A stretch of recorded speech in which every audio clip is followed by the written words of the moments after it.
प्रातः स्मरामि हृदि संस्फुरदात्मतत्त्वम् सच्चित् सुखं परमहं सगतिं तुरीयम् यत् स्वप्नजागर सुषुप्तिमवैति नित्यम् तद्ब्रह्म निष्कलमहं न च भूतसङ्गः तपोभिक्षीणपापानां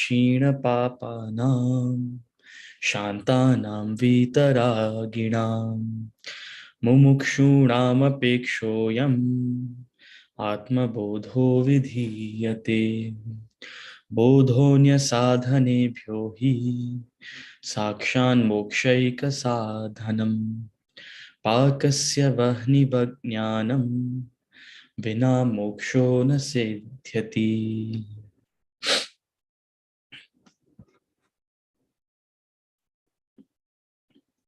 Hari Om. Welcome back to Gems of Bhagavad Gita. We will continue our discussion with the personality chart. हम चर्चा कर रहे थे personality chart पर, where we have discussed the threefold divisions, the sattvic, rajasic, and tamasic divisions of every element of action. The sattvic, rajasic, and tamasic division of every element of action. हर कार्य में, हर action में जो components होती हैं, what is the kind of knowledge and awareness backing the action? What is the very quality of the action itself? What is the nature of the actor who is performing the action? These are interlinked. It's not that they're completely different. You would have noticed while explaining these, while discussing these, that these are interlinked. It's not like one is completely different from the other. But it's important to study this because it will give you a comprehensive understanding of what is sattva, what is rajas, what is tamas. Let me tell you, one of the most practical things you can go back from after studying Vedanta is the gunas, is the distinction between sattva, rajas, and tamas. It's a fantastic tool. It's a fantastic tool for assessing yourself and assessing others. And there's no one right way or wrong way. Please don't get it wrong. You know, people try to think that, oh, if you're rajasic, you are wrong. The path of evolution is from tamas to rajas to sattva. The path of evolution is from tamas to rajas to sattva. But that evolution doesn't happen overnight. If it happened overnight, then we won't need these classes. You will just take some special potion, some special pill, and suddenly you'll become sattvic. It doesn't work like that. It's a process of growth. And you can't jump from tamas to sattva. You can't jump from tamas to sattva. Aspects of your personality that are tamasic, they will need rajas. The way you come out of tamas is through rajas. And then you have to further refine rajas and make it sattvic. You first, if someone is lazy and lethargic and indolent and whatever, first you have to show them a carrot, including yourself. Including yourself. You first have to gain some incentive. Only then can you turn to take initiative. It doesn't happen immediately from tamas to sattva, from not caring to being very caring. It doesn't happen that way. So when you are assessing yourself or when you are assessing others, try and understand that if there are certain tamasic aspects of your personality, they will need rajas. It's not wrong. People say, oh, is it wrong to be motivated by this? No, it's not wrong or right to be motivated or not motivated. It is where you are in your development. What you have to understand is that eventually you have to be sattvic. That's where you have to measure yourself. But don't be so harsh on yourself, is what we are saying. Don't be so harsh and don't have unreasonable expectations from yourself. So far we have seen three aspects. We have seen knowledge, action, and actor. Jnanam, karma, and karta. We have seen the threefold divisions.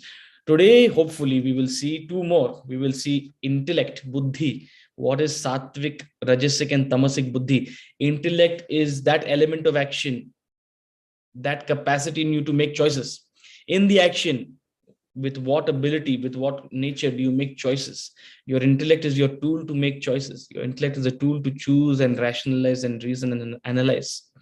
So how do you make those choices is the question. Then the next thing we will also discuss, hopefully, is steadfastness. What kind of dhriti do you have? What kind of steadfastness do you have? No action is just a single action. It is a series of actions. No activity is just a single action. For any true result in life, it's not a single action that will bring about a result. It is a series of actions. There has to be a consistency. There has to be a constancy to your effort. So what is the nature of that constancy? What is the nature of that consistency of purpose? Is it sattvic steadfastness, rajasic steadfastness, or tamasic steadfastness? And ultimately, we will discuss sukham. What is the nature of the happiness that you seek? Ultimately, all actions seek a certain kind of result, seek a certain kind of fulfillment. Whatever action you perform, what is that fulfillment you seek? What is the nature of that fulfillment? That also is sattvic in nature, is rajasic in nature, is tamasic in nature. Very interesting. Very interesting. So we will discuss intellect and steadfastness. We have discussed the first three, and if we can, we'll touch on happiness either today or tomorrow. So just setting the course for the class today. Okay, so we discussed tamasic actor, and an actor who is not steadfast. There's no goal, there's no consistency, and who is vulgar in his thoughts and deed. He is nasty, he is impolite, he is indecent. He has no way of speaking or thinking. There is no protocol. He is stubborn. He thinks he's always right. He is deceptive. He doesn't reveal his cards. He will say something and do something else. He's malicious, always has some kind of malintent. He's lazy, lethargic, and I don't care attitude. A chalta hai attitude. Despondent, very, very pessimistic in life, and procrastinating. If something can be done tomorrow, why do it today? Until and unless you have to do it today, why do it? See, procrastination. One thing we have to understand when you analyze these qualities, tamas doesn't require any effort. Tamas doesn't require any effort. You don't require effort to procrastinate. In fact, it's the lack of effort which makes you procrastinate. So by nature, anybody who doesn't put in effort will naturally slip into tamas. That's the natural progression, or rather regression. If you don't put an effort on your personality, you will become tamasic. If you put an effort, you'll slowly grow to rajas and then eventually to sattva. So procrastinating, despondent, lazy, malicious, deceptive, stubborn, all these qualities are a quality of a tamasic actor. Okay, moving on to intellect. What is the kind of buddhi? What is the kind of buddhi with which you take up activity? Verse number 30 of chapter 8, Sattvic intellect. Pravrittim cha nivrittim cha karya karye bhaya bhaye bandham moksham cha ya betihi buddhissa partha sattviki. Pravrittim cha nivrittim cha karya karye bhaya bhaye bandham moksham cha ya beti buddhissa partha sattviki. In verse number 30, he says, he describes a सात्विक intellect. तीसरे श्लोक में सात्विक बुद्धि को समझाते हुए कहते हैं भगवान, हे पार्थ, प्रवृत्ति मार्ग और निवृत्ति मार्ग को तथा कर्तव्य और अकर्तव्य को, भय को और अभय को, बंधन और मुक्ति को जो जानती है वह बुद्धि सात्विक है. An intellect that knows activity and renunciation, the distinction, what ought to be done and what ought not to be done, what ought to be feared, fear and fearlessness, bondage and liberation. An intellect that knows the distinction between these three, not only a theoretical distinction, but a practical distinction. What are the kind of choices which will lead me to bondage? What are the kind of choices that will lead me to liberation? Oh Partha, such a buddhi is sattvic. An intellect, a buddhi that knows the true distinction between activity and renunciation, what ought to be done and what ought not to be done. Things that should be done based on your duties and responsibilities, and things that ought not to be done because they are not aligned with your path, with your growth. A sattvic intellect that knows that clearly will not have regrets. See, if you have regrets, it means what? You don't know the path between activity and renunciation. When you're making the choice because of some lack of clarity or because of some emotional state, you are doing something which later you will regret. If you had a clear intellect, it would have told you this not to be done. Listen, you may have a strong emotion. Suppose you're feeling angry. Suppose you're feeling angry and gusse mein you want to pass a message to someone. You want to give it back to them, and gusse mein you say some unbecoming things. Maybe you hurt them. In the moment, you don't realize. 10 minutes later, you regret it. Sometimes, if you're sharp enough, immediately you'll regret it. Immediately you'll regret it. There's no harm in regretting. It's only a sign of growth. Regret is a sign of growth. Regret is a sign that at least you have the capacity to look into yourself. Many people do the wrong thing and don't accept it. They don't have regret. They're so stubborn. That is tamas. So if you're regretting, that is rajas. If you're regretting, that is rajas. And that is a stepping stone to sattva. If you don't do anything about your regret, then you're silly. Then you're a foolish person. But if you have a regret and you put some serious thought into it, sincere thought into it, it will lead you to some clarity. So that clarity eventually will make you make the right choices in all actions. So that intellect with which you make the right choice, you know what ought to be done and what ought not ought to be done, what you should say and what you shouldn't say, where you should go and where you shouldn't go. That clarity based on your goals in life, your duties in life, your roles in life, your selfless attitude in life.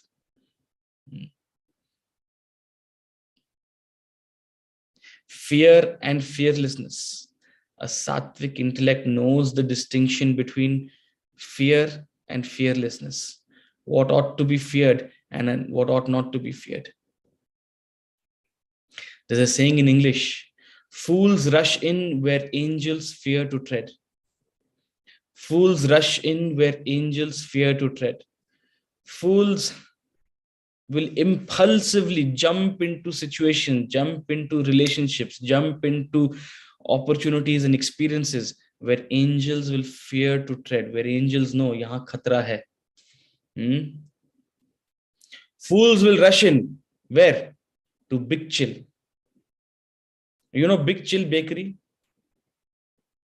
Big Chill Bakery is the most famous bakery in Delhi, NCR, for those of us in Delhi, NCR.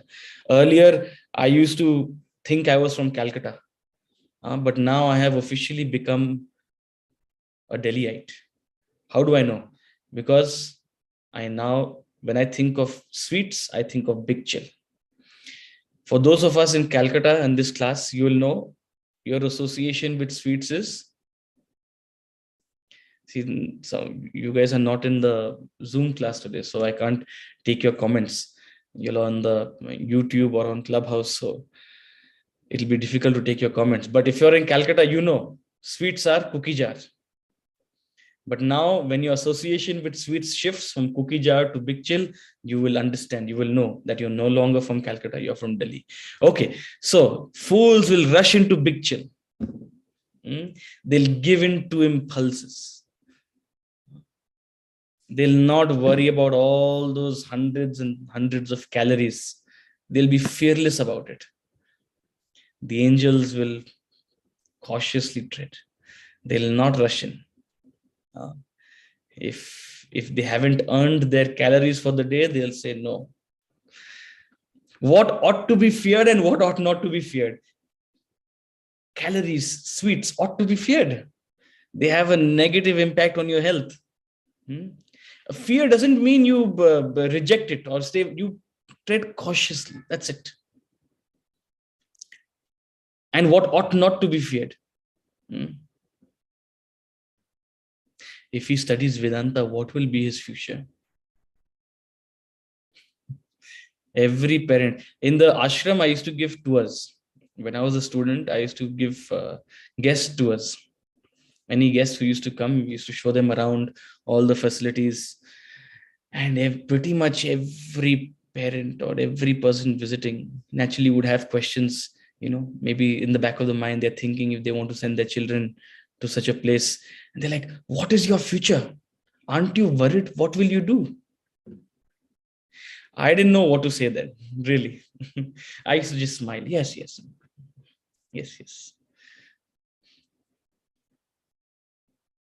People fear studying Vedanta. Why? Because the career will be hampered. When you have a sattvic intellect, when you have a clarity of mind, you will know what ought not to be feared. Why? You are clear about the consequences of certain things. When you are clear about the consequences of things, you will know what to fear and what not to fear. You will not go by the short-term consequences. You will not go by the immediate implications. You will not go by, see, when you lack an intellect, when you lack a clear buddhi, you don't have a clarity of thought. What will you do? You'll rely on herd instinct. You'll rely on herd instinct. You'll go by what others are doing. You'll go by what is normal to do. So anything away from normal is fearful. No, that's not generally how it happens. But when you have a clear buddhi, you will have the clarity. I'm not saying one thing is right and another thing is wrong. I'm not saying it's always right to study Vedanta. No, it's not right for everyone. It depends on the personality. But with a sattvic intellect, you'll know what is right and wrong. You'll know what is correct for the person and not correct for the person. You'll not go by impulses. You'll not go by short-term mindset. B, you'll not go by herd instinct. Usually, when there is a lack of a clear intellect, these two things take over your reasoning. First of all, your immediate impulses, your cravings. When you want something really badly, you're not able to think. Your thinking is further paralyzed. In the lack of a clear intellect, this craving overcomes you very easily. And second thing is, when you lack a clear intellect, you start relying on herd instinct. What are others doing? How are others choosing? What is normal? What works for someone else may not work for you. That's what is important to understand. Only a sattvic intellect will understand that. What ought to be feared and what ought not to be feared. What ought to be done and what ought not to be done. Ultimately, the ultimate distinction a sattvic intellect makes. This is the sign of a sukshma buddhi, a subtle intellect. The ultimate clarity of a sattvic sukshma buddhi, a subtle intellect, is the distinction between bondage and liberation. The distinction between bondage and liberation. What is it that will bind you? What is it that will liberate you? People think it's your external contacts that matter.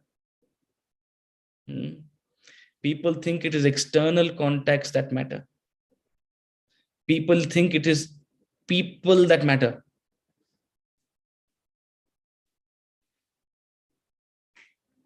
It is not what you meet in life, but how you meet it. It is not what you do in life, but how you do it.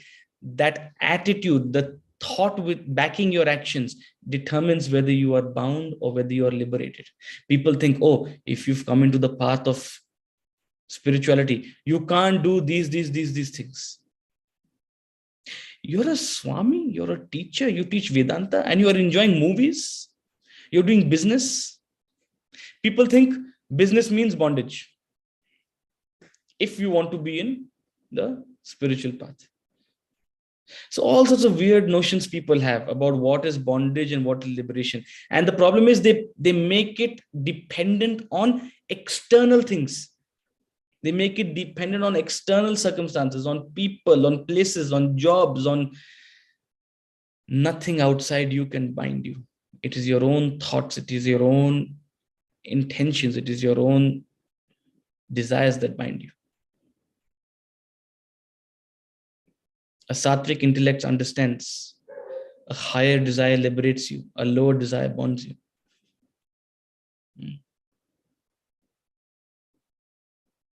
Detachment is liberation, attachment is bondage. What is attachment? Attachment doesn't mean physical contact. Attachment means mental contact. You can physically be in and around things. You can be enjoying them. You can be amidst them. You can possess. It doesn't matter the quantum of your possession. But what is your state of mind? How do you relate to it? How dependent are you on it? What value do you give it? That is what determines whether you are bound or whether you are free. A sattvic intellect has that understanding. A sattvic intellect is always cautious. Where is the thought going? Not where is the body going? A body may be in contact with anything and everything. A body may be in any circumstance, in any situation. Where is the thought? That bondage versus liberation, that clarity. And what in life will lead you to liberation? What in life will lead you to liberation? The study of the scriptures, the study of Vedanta, the ultimate liberation it will bring. You can't explain that to anyone. Yah pashyati sah pashyati. Yah pashyati sah pashyati. The ultimate liberation that this knowledge will bring you. And the ultimate bondage, the perennial bondage you'll be in without this knowledge. Both. That clarity a sattvic intellect has. But for that, you have to have a sattvic intellect. For that clarity, you have to have a sattvic intellect. Yah pashyati, sah pashyati. He who sees it, sees it. It can't be explained. It can't be, you can't convince another person about what is bondage for them, what is liberation for them. It's not possible. They have to rely on their own thinking. So then what is the Rajasic intellect? To help further understand Sattvic, it will be easier if you compare it to Rajas and Tamas. So verse number 31 is where he describes a Rajasic intellect. Yaya dharmam adharmam cha karyam cha karyameva cha ayathavat prajanati buddhissa partha rajasi. Yaya dharmam adharmam cha karyam cha karyameva cha ayathavat prajaniti buddhissa partha rajasi. 31वें श्लोक में कहते हैं भगवान, हे पार्थ, जो धर्म और अधर्म तथा कर्तव्य और अकर्तव्य को भी यथार्थ से नहीं जानता है, वह बुद्धि राजसिक है. The intellect which understands wrongly what is dharma and what is adharma, what is righteous and what is unrighteous, what ought to be done and what ought not to be done, that buddhi, O Partha, is rajasic. Buddhi sa Partha rajasi. So the moment clarity falls and the moment there is confusion. See, when is there confusion? There is confusion when there is lack of knowledge. When there is knowledge, when knowledge assimilates and settles in you, there will be clarity. But up until that point where knowledge is half-baked, you are confused. You are confused. You may have teeny weeny bits of knowledge, but it may not have settled in you. So that confusion is classic Rajas, where your head is pulling you in one direction and your heart is pulling you in another direction. Your mind is pulling you in one direction, your intellect is pulling you in another direction. Dil to aakhir dil hai na, meethi si mushkil hai na. You're constantly stuck in this meethi mushkil, which understands wrongly dharma and adharma. What is the right thing to do and what is not the right thing to do. Usually it is strong desires which make you do things that are not right, but you don't have the clarity of thought to show you that. Your desires veil your buddhi, your desires veil your understanding. So the more desires you have, the more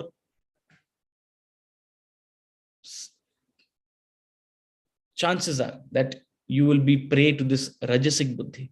Your buddhi will be rajasic in nature. And also what ought to be done and what ought not to be done. That confusion of what is my duty, what should I do, what should I not do. When you lack a clear goal in life, naturally there will be this confusion. Should I go for this party or should I not go for this party? I don't know. You decide. It's for you to decide. And why can't you decide? Because you don't have a clear goal. You don't have those clear values. There is a host of desires, conflicting desires in you, and you're unable to choose. That lack of clarity comes because of a lack of goal and a lack of knowledge. Two things. The more firm you are in your goal in life, in your purpose in life, then what you should do and what you should not do becomes clearer and clearer. It's a progression. It's not 0 or 100, but it becomes clearer and clearer what you should do and what you should not do. Problem is we want to outsource our thinking. We want others to choose for us. We don't have the capacity to set our own goals. That's the problem. We want others to choose our path in life. We want others to choose what should you do, what should I not do. See, it's okay to be confused. It's okay to be confused. It's okay to seek someone else's guidance, but you can't outsource your thinking to another. You can't say, please, you think for me, you choose for me, and I'll follow. It doesn't work that way. I'm sorry, no one has the time and energy and really the job to make your choices for you. And anybody who says they have all the time and energy to make those choices for you, beware of them. They are simply going to manipulate you at some point. Beware of them. Your responsibility in life is to become self-sufficient, to make your own choices. Of course, where there is confusion or where there is some lack of clarity, seek help, seek support, but ultimately rely on your own thinking. You have to rely on your own thinking. That's all you have. That's all you have.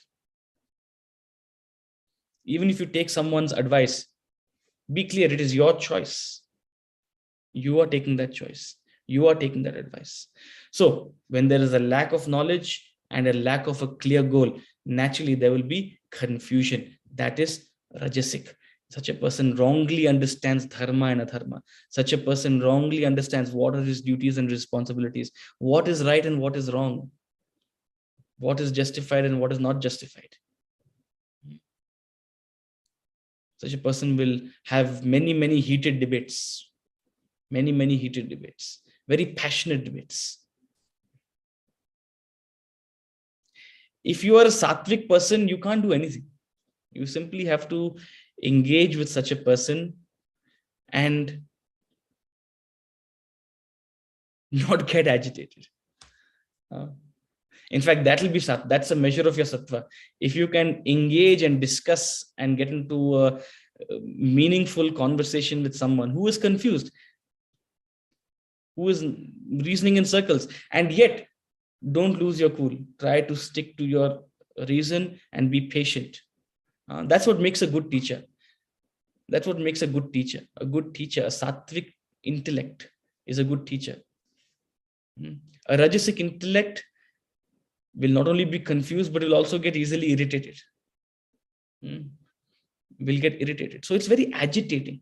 This confusion, this lack of clarity is very agitating. And worse than a rajasic intellect is a tamasic intellect. Verse number 32, a tamasic intellect. Adharmam dharmamiti ya manyate tamasavrita sarvarthan viparitamscha buddhissa partha tamasi. Adharma dharmamiti ya manyate tamasavrita sarvarthan viparitamscha buddhissa partha tamasi. In the 32nd verse, भगवान कहते हैं, हे पार्थ, जो तमोगुण से ढका हुआ है, अधर्म को धर्म मानता है और हर चीज उसे विपरीत दिखती है, वह बुद्धि तामसिक है, तामसिक है. He says, the intellect enveloped in darkness, tamas में ढका हुआ, enveloped in, tamas literally means darkness. Huh? So when he uses the word tamas here in the first line of the verse, he means the word darkness. Tamas means darkness, blindness, inability to see, ignorance. Sattva means light, opposite. So the intellect enveloped in darkness, which regards adharma as dharma and sees all things perverted. That partha is tamasic. You may wonder, isn't this similar to rajas? There's a slight difference. There's a subtle difference. A rajasic person wrongly understands what is dharma and what is dharma. There is confusion, but there is scope for correction. There is confusion, but there is scope for correction. For a tamasic person, he is convinced. He is convinced ulta. He is convinced that adharma is dharma. He is convinced that all there is to life is sensual enjoyment, nothing else. All there is to life, all this spirituality nonsense, don't waste my time with it, man, please. Enveloped in darkness, he's regarding his ignorant way of life as the right thing and the dharmic way of life as the wrong thing. How do you deal with such a person is the question. If you get angry at such a person, how dare you say this is wrong? If you get angry at such a person, I don't know who the bigger fool is. You have to understand, a person is a victim of their own tamas. If you get angry at a tamasic person, if you get annoyed at the tamasic person, you are the one that is suffering. Because the tamasic person is a victim anyway. Why are you trying to change them? You can't change a tamasic person. They will only learn through the knocks and shocks of life. They'll only wake up to the truth when they've received a beating. They'll only wake up to that possibility of dharma when adharma comes to bite them itself. Until then, you have to tolerate them. Until then, you have to tolerate them. Maybe even tolerate doesn't mean you be nice to them and don't, punish them if they're doing something wrong. No, that's not what it means. If someone is crossing the line, you have to take action. So tolerance doesn't mean being passive. What I'm talking about is not have the expectation that a tamasic person will change. It's a wrong expectation. A tamasic person will not change. A tamasic person will not change until and unless they themselves have received the knocks and shocks of life. It's only a miracle that can change them. But they are convinced of the wrong thing as the right thing. And they see all things perverted. They'll argue in circles. They'll stick to, compare this to tamasic knowledge. A tamasic intellect engages in tamasic knowledge. When you look back at the definition of tamasic knowledge, what is the definition of tamasic knowledge? This is the analysis that you and I have to do. After this season is over, this is the analysis you need to sit with. A tamasic knowledge is that which clings to a single facet as if it is the whole, without reason, without foundation in truth. So tamasic buddhi will engage in tamasic knowledge. A tamasic buddhi will be convinced of the wrong thing and usually make conclusions without any foundation in reason, without what he believes he'll want to believe, regardless of how much you show them the truth, regardless of how much you reason the right thing with them. It's not possible. It won't change. They won't change. They are obstinate.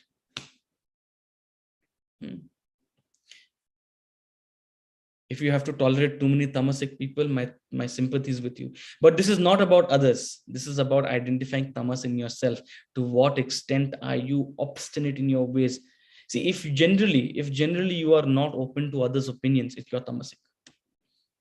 If you're not willing to listen to others, if you're not tolerant of others' views, you're tamasic.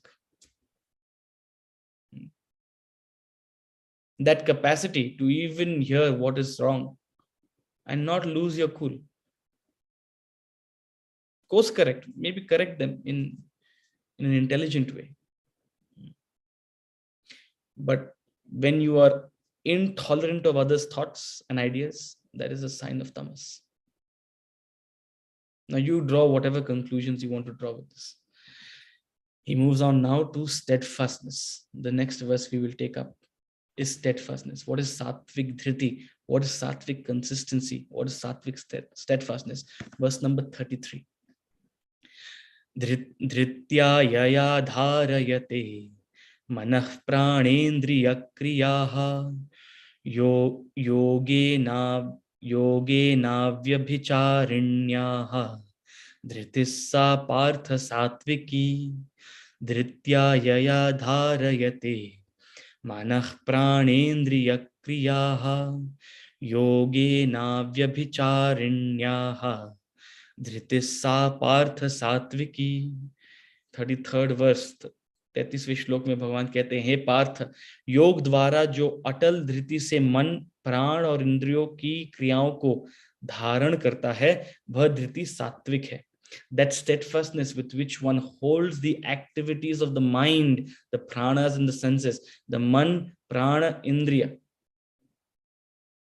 yaya dharayate, holds them with unswerving, it's unswerving consistency. It's not a casual consistency. It's unswerving through yoga, through the knowledge of Vedanta, through yoga. With that knowledge, he is able to keep his consistency of regulating his body, his mind, his intellect, all his life's activities. That steadfastness, O Partha, is sattvic. Pranayam. Pranayam means regulation of the pranas. Pranayam is not just controlling your breathing or regulating your breathing. It's not just that. It is that, of course, part of it. Pranayam collectively means regulation of life's activities, regulation of your thoughts, regulations of your feelings, regulation of your actions, what you choose, what you don't choose, what you eat, what you don't eat, what you say, what you don't say, where you go, where you don't go, what time you wake up, what time you don't wake up. All of these regulation is pranayam. So the steadfastness with which you regulate this day in, day out, because no result comes overnight. No result comes overnight. It's a constant process. It's a lifelong journey. And each day you can better yourself. So that steadfastness with which one regulates their life's activities with unswerving attitude, not a casual attitude, not a casual approach. That steadfastness, O Partha, is sattvic.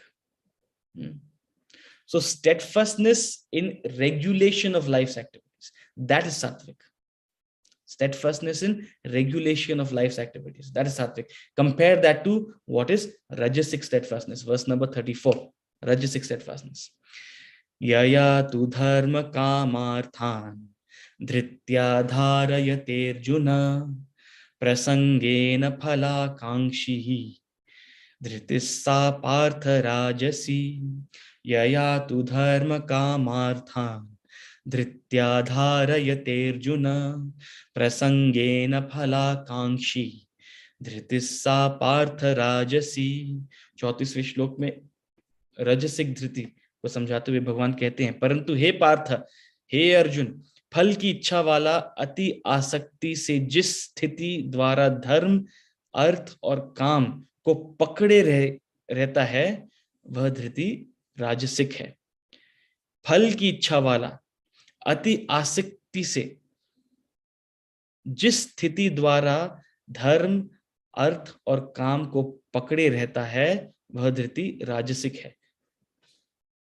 But the steadfastness with which one clings to duty, dharma, duty, wealth, artha, kama, pleasure, the steadfastness by which one clings to dharma, artha, kama, duty, pleasure, wealth, O Arjuna, much attached and desirous of fruit. That steadfastness, O Partha, is Rajasic. So a person who, because of his attachment, because of his phalki ichha, craving for the result, as a result of that, he is constantly clinging, the steadfastness of clinging to dharma, artha, kama. What happens when you cling to dharma, artha, kama? Any guesses? When you cling to dharma, artha, kama, what's missing? Every Hindu has 4 goals in life. Every Hindu has 4 goals in life. Dharma, artha, kama, and moksha. Dharma, artha, kama, and moksha. When you cling to dharma, artha, and kama, what happens? No moksha, no liberation, no growth. A Rajasic person clings to dharma, artha, kama. He doesn't grow in life. Doesn't grow in life. Doesn't transcend anything. Yes, he may gain a lot of wealth. He may have a lot of pleasure. He may have a lot of name, fame, and respect. He may be doing all his responsibilities. He may be doing all those things he has to do. He may be the best father or the mother or the brother. But there is a clinging attachment to it. There is a kartritva bhav and a bhoktritva bhav in what they do. And that kartritva bhav and bhoktritva bhav is constant. Kambakt wo nahi chhutti. The steadfastness, of course, there is consistency. They are doing their duties. They are doing their duties. They're doing these right things in life. They're doing 3 of the 4 goals. So when you read this, it's important to understand this could be a very good person. A very good person could have Rajasic steadfastness. In the eyes of the world, a very good person, but still falling short of spiritual evolution. Why? Because of kartritva bhav and bhoktritva bhav. Much attachment and much desire for fruit. It's important to do your duty in life, but it's also important not to make a Frankenstein out of duty. People turn and make a Frankenstein out of duty. They develop such a kartritva bhav about their duty. Oh my God.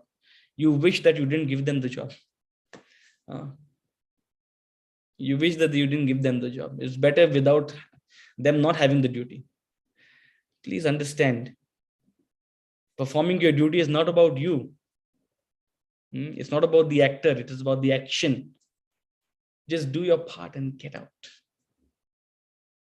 Just do your part and get out. Performing your duty is just about doing it to the best of your ability. No prefixes, no suffixes. No rewards and recognition for your duty. I'm sorry. You're doing your duty not because you want something in return, but because you've already received. Remember, you're doing your duty because you've already received. Karmanye vadhikaraste ma phaleshu kadachana. That is your attitude in performing your duty. Not, I am such a great person doing this action. Oh, I should get this ABCD things because I'm doing this. I am such a good parent. My children should love me. I am such a good teacher. My students should praise me. I am such a good person. My friends should, whatever you're doing, whatever duties and responsibilities you're doing, no prefixes, no suffixes. You're doing it out of an attitude of gratitude. You're doing it out of a sense of deep responsibility to repay life. That is what Prophet Muhammad says. The best among you is those who is best at repaying. You're doing your duties. तुम किसी पे एहसान नहीं कर रहे हो. आप किसी पे एहसान नहीं कर रहे हो by doing your duties. You're simply repaying your debt. That's the attitude. But a Rajasic person lacks that understanding. And so he does his duties, but develops a kartritva about it. He enjoys artha and kama, but becomes attached to it, clings to it. That's the problem. It is not dharma, artha, kama, not the problem. There's no problem in being in and around things. The problem is your mental attitude towards it, your kartritva bhav and your bhoktritva bhav. And that is what ruins it all. A rajasic person is steadfast, clinging constantly to this kartritva and bhoktritva, as a result of which he misses out on the fourth goal in life, the most important goal in life, moksha. Misses out on that. So with that thought, we'll conclude today's class. We'll move further on to Sukham, happiness, tomorrow. Very beautiful set of 3 verses. And then we'll go further in our conclusion of chapter 18. So with that thought, we'll conclude today's discussion. We'll see you again once again.